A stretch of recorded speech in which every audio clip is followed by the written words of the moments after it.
कर जनामावा सुनले हो खबर जादू जी के नामवा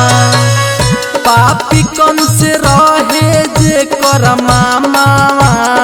सुनले हो खबर जादू जी के नामवा।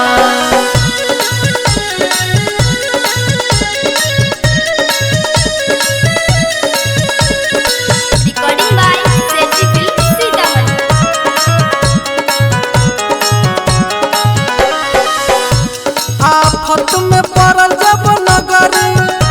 पर्वत उठाइले अंगूरी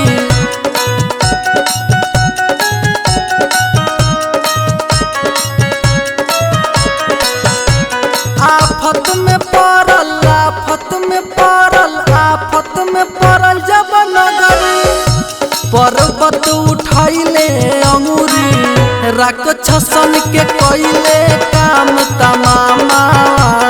सुनले हो खबर जादू जी के नामवा पापी कौन से रहे जे कर मामावा सुनले हो खबर जादू जी के नामवा।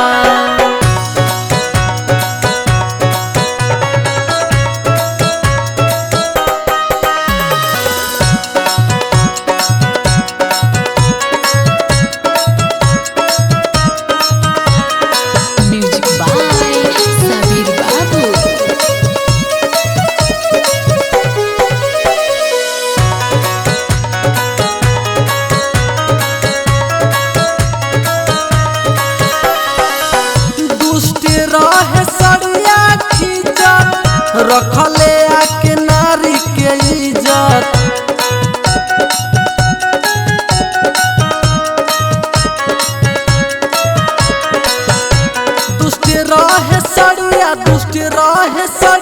दुष्ट रहे सड़िया खींचत रखले आके नारी के इज्जत पवन याद करेले